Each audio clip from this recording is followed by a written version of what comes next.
Hello दोस्तों, आप सभी का बहुत बहुत स्वागत है हमारे चैनल फाइन स्टडी के एक और न्यू वीडियो में। और दोस्तों, आज के इस वीडियो के अंदर हम लोग क्लास 10th केमिस्ट्री का चैप्टर 5 जिसका नाम है तत्वों का आवर्त वर्गीकरण, इसके सभी ऑब्जेक्टिव प्रश्न उत्तर को देखेंगे। तो वीडियो को आप लोग शुरू से लेकर के अंत तक देखते रहिएगा। साथ ही अगर आप लोग चाहते हो कि इसका PDF आप लोग बिल्कुल ही फ्री में डाउनलोड कर सको, तो उसके लिए आप लोग जाइए नीचे वीडियो के डिस्क्रिप्शन में, वहाँ पर आप लोग को टेलीग्राम चैनल का लिंक मिलेगा। वहीं से आप लोग सभी PDF को बिल्कुल ही फ्री में डाउनलोड कर सकते हो। चलिए हम लोग अपने पहले क्वेश्चन की ओर बढ़ते हैं। पहला क्वेश्चन आप लोगों से पूछा गया है कि आवर्त सारणी में शून्य समूह का तत्व कौन है। महत्वपूर्ण क्वेश्चन है, आप लोग याद रखिएगा कि हीलियम जो होता है ये शून्य समूह का तत्व होता है। ऑप्शन नंबर बी इसका करेक्ट आंसर होगा। अगला क्वेश्चन आप लोगों से पूछा गया है कि लोहे की परमाणु संख्या कितनी है। ये भी महत्वपूर्ण क्वेश्चन है, आप लोग याद रखिएगा। लोहा जो होता है इसकी परमाणु संख्या 26 होती है, यानी कि ऑप्शन नंबर बी इसका करेक्ट आंसर होगा। अगला क्वेश्चन आप लोगों से पूछा गया है कि आवर्त सारणी के उदर्ग स्तंभों को क्या कहा जाता है। तो आवर्त सारणी के जो उदर्ग स्तंभ होते हैं उनको वर्ग कहा जाता है, यानी कि ऑप्शन नंबर ए इसका करेक्ट आंसर होगा। अगला क्वेश्चन 4 नंबर आप लोगों से पूछा गया है कि सल्फर परमाणु के बाह्यतम कक्षा यानी कि संयोजी सेल में इलेक्ट्रॉनों की संख्या कितनी होती है। तो आप लोग याद रखिएगा, सल्फर जो होती है इसकी परमाणु संख्या 16 होती है, इसीलिए इसके पहले कक्षा में 2 इलेक्ट्रॉन होता है,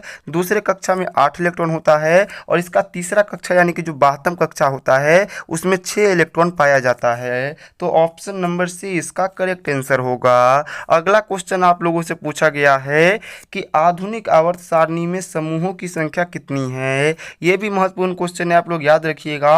आधुनिक आवर्त सारणी जो है इसमें समूहों की संख्या 18 होती है, यानी कि ऑप्शन नंबर डी इसका करेक्ट आंसर होगा। अगला क्वेश्चन आप लोगों से पूछा गया है कि आवर्त सारणी में कितने आवर्त है। इंपॉर्टेंट क्वेश्चन है, आप लोग याद रखिएगा। अगर आवर्त सारणी में आवर्तों की संख्या की बात किया जाए तो आवर्त सारणी में 7 आवर्त पाए जाते हैं। ऑप्शन नंबर ए इसका करेक्ट आंसर होगा। अगला क्वेश्चन आप लोगों से पूछा गया है कि अष्टक का नियम निम्नलिखित में से किसके द्वारा प्रस्तुत किया गया। तो अष्टक का जो नियम था वो आप लोग याद रखिएगा न्यूलैंड्स के द्वारा प्रस्तुत किया गया। ऑप्शन नंबर डी इसका करेक्ट आंसर होगा। अगला क्वेश्चन आप लोगों से पूछा गया है कि निम्नलिखित में से कौन अक्रिय गैस है। ये काफी इंपॉर्टेंट क्वेश्चन है, आप लोग याद रखिएगा कि हीलियम जो होता है उसको अक्रिय गैस के नाम से जाना जाता है। ऑप्शन नंबर बी इसका करेक्ट आंसर होगा। अगला क्वेश्चन आप लोगों से पूछा गया है कि पोटेशियम का बाह्यतम सेल में कितने इलेक्ट्रॉन विद्यमान हैं। तो देखिए, पोटेशियम जो होती है इसकी परमाणु संख्या 19 होती है, इसीलिए इसके पहला कक्षा में 1 इलेक्ट्रॉन रहता है, दूसरा कक्षा में 8 इलेक्ट्रॉन रहता है, तीसरे कक्षा में भी 8 इलेक्ट्रॉन रहता है, और इसका जो बाह्यतम सेल होता है यानी कि चौथा कक्षा इसमें 1 इलेक्ट्रॉन बचता है। तो ऑप्शन नंबर ए इसका करेक्ट आंसर होगा। अगला क्वेश्चन आप लोगों से पूछा गया है 10 नंबर कि सोना की परमाणु संख्या कितनी है। तो सोना का आप लोग याद रखिएगा परमाणु सूत्र होता है AU, और इसकी परमाणु संख्या होती है 79, यानी कि ऑप्शन नंबर ए इसका करेक्ट आंसर होगा। अगला क्वेश्चन आप लोगों से पूछा गया है 11 नंबर कि आवर्त सारणी के प्रथम आवर्त में तत्वों की संख्या कितनी है। इंपॉर्टेंट क्वेश्चन है, आप लोग याद रखिएगा। आवर्त सारणी का जो प्रथम आवर्त है उसमें तत्वों की संख्या 2 होती है। ऑप्शन नंबर ए इसका करेक्ट आंसर होगा। अगला क्वेश्चन आप लोगों से पूछा गया है कि निम्नलिखित में से कौन सा उत्कृष्ट तत्व है। इंपॉर्टेंट क्वेश्चन है, आप लोग याद रखिएगा।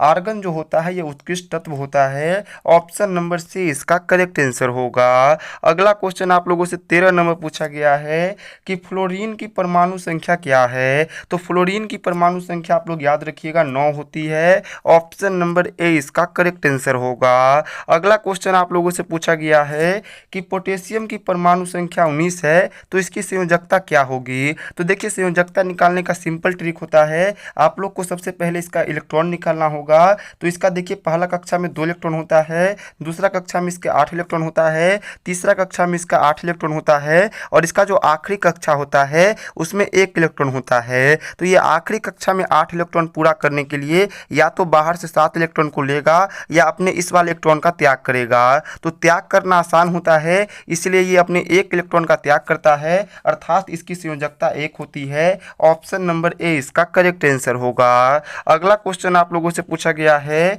कि ओजोन का आणविक सूत्र क्या होता है। तो ओजोन का आणविक सूत्र आप लोग याद रखिएगा O3 होता है, यानी कि ऑप्शन नंबर बी इसका करेक्ट आंसर होगा।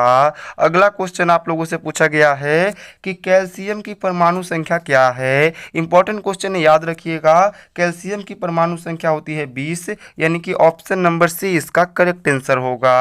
अगला क्वेश्चन आप लोगों से पूछा गया है कि क्लोरीन के परमाणु की 72 कक्षा में इलेक्ट्रॉनों की संख्या कितनी होती है। तो क्लोरीन का आप लोग याद रखिएगा परमाणु संख्या 17 होती है, इसीलिए इसके पहले कक्षा में 2 इलेक्ट्रॉन आएंगे, दूसरा कक्षा में 8 इलेक्ट्रॉन आएगा, और इसका तीसरा यानी कि आखिरी कक्षा जो होता इसमें कितना आएगा, तो इसमें 7 इलेक्ट्रॉन आएगा, यानी कि इसके 72 कक्षा में 7 इलेक्ट्रॉन पाए जाते हैं। ऑप्शन नंबर सी इसका करेक्ट आंसर होगा।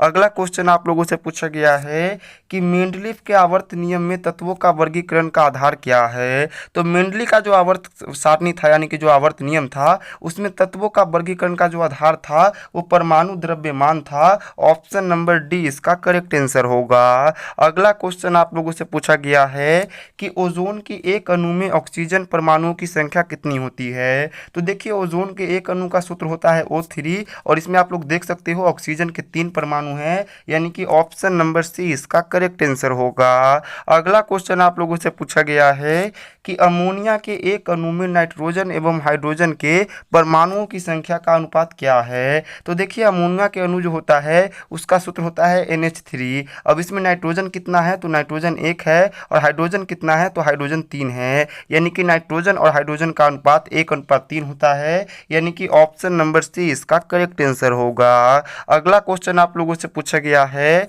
कि आधुनिक आवर्त सारणी में तत्वों का वर्गीकरण का आधार क्या है। इंपॉर्टेंट क्वेश्चन है, आप लोग याद रखिएगा। आधुनिक आवर्त सारणी जो है इसमें तत्वों का जो वर्गीकरण का आधार है वो है परमाणु संख्या। ऑप्शन नंबर डी इसका करेक्ट आंसर होगा। अगला क्वेश्चन आप लोगों से पूछा गया है कि आवर्त सारणी के प्रथम वर्ग के सदस्य कौन हैं। इंपॉर्टेंट क्वेश्चन है, आप लोग याद रखिएगा।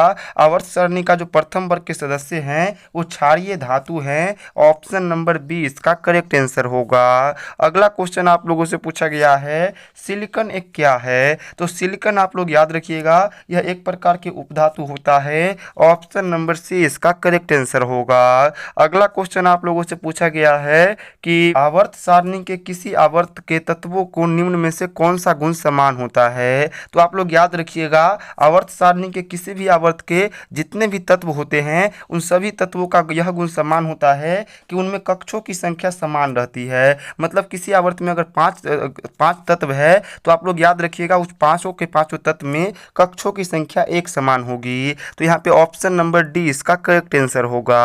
अगला क्वेश्चन आप लोगों से पूछा गया 25 नंबर कि निम्नलिखित में से तत्वों की आयनन ऊर्जा सबसे अधिक है। तो आप लोग याद रखिएगा कि यहाँ पे जो फ्लोरीन होती है इसकी आयनन ऊर्जा सबसे अधिक होती है। ऑप्शन नंबर बी इसका करेक्ट आंसर होगा। अगला क्वेश्चन आप लोगों से पूछा गया है कि आवर्त सारणी के प्रत्येक आवर्त का अंतिम सदस्य कौन होता है। इंपॉर्टेंट क्वेश्चन है, आप लोग याद रखिएगा कि किसी भी आवर्त सारणी के जो आवर्त होता है इसका अंतिम सदस्य एक निष्क्रिय गैस होता है, यानी कि ऑप्शन नंबर सी इसका करेक्ट आंसर होगा। अगला क्वेश्चन आप लोगों से पूछा गया है कि किसी तत्व में 2 सेल है और दोनों ही इलेक्ट्रॉन से पूर्णतः भरे हुए हैं, तो वह तत्व कौन है। तो देखिए, आप लोग ऐसे समझिए कि कोई एक इलेक्ट्रॉन है जिसमें कितना है, तो इसमें 2 ही सेल है, और आप लोग जानते हो कि प्रथम सेल में 2 ही इलेक्ट्रॉन आ सकता है और दूसरा इलेक्ट्रॉन में 8 इलेक्ट्रॉन आ सकता है। तो अब ये सेल दोनों यानी कि पूर्णतः भरे हुए हैं दोनों के दोनों सेल। तो अगर आप लोग इन दोनों के परमाणु को जोड़ोगे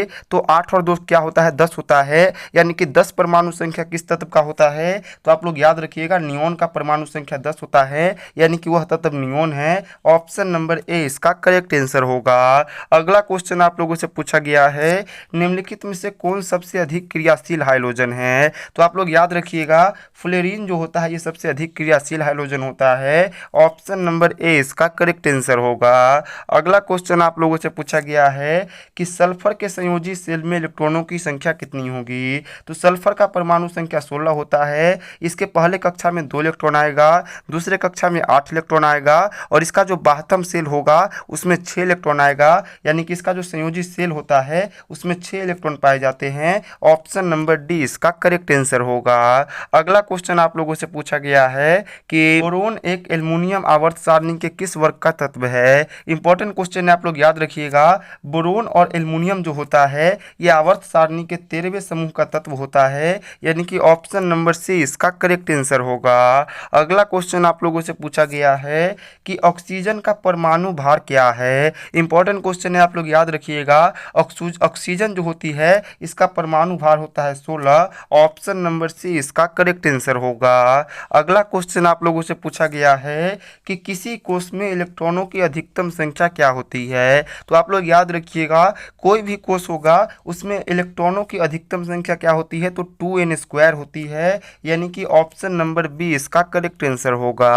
अगला क्वेश्चन आप लोगों से पूछा गया है कि आधुनिक आवर्त सारणी की क्षैतिज कतारें निम्नलिखित में से क्या कहलाती है। तो आप लोग याद रखिएगा, आधुनिक आवर्त सारणी की जो क्षैतिज कतारें होती है उनको आवर्त कहा जाता है। ऑप्शन नंबर ए इसका करेक्ट आंसर होगा। अगला क्वेश्चन आप लोगों से पूछा गया है कि आधुनिक आवर्त सारणी में बाएं से दाएं ओर जाने पर परमाणु का साइज क्या होता है। तो आप लोग याद रखिएगा, आवर्त सारणी में अगर आप लोग बाएं से दाएं ओर जाते हैं तो परमाणु का जो साइज है वो बढ़ता है, यानी कि ऑप्शन नंबर ए इसका करेक्ट आंसर होगा। अगला क्वेश्चन आप लोगों से पूछा गया है कि आधुनिक आवर्त सारणी में क्षैतिज कतारों की संख्या कितनी है। तो देखिए, क्षैतिज कतारों को आवर्त कहा जाता है और हम सभी जानते हैं कि आधुनिक आवर्त सारणी में आवर्तों की संख्या 7 है, यानी कि ऑप्शन नंबर बी इसका करेक्ट आंसर होगा। अगला क्वेश्चन आप लोगों से पूछा गया है कि बोरोन का परमाणु भार क्या है।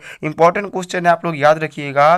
बोरोन जो होता है इसका परमाणु भार होता है 11, यानी कि ऑप्शन नंबर बी इसका करेक्ट आंसर होगा। अगला क्वेश्चन आप लोगों से पूछा गया है कि कार्बन आवर्त सारणी के किस वर्ग का सदस्य है। इंपॉर्टेंट क्वेश्चन है, आप लोग याद रखिएगा।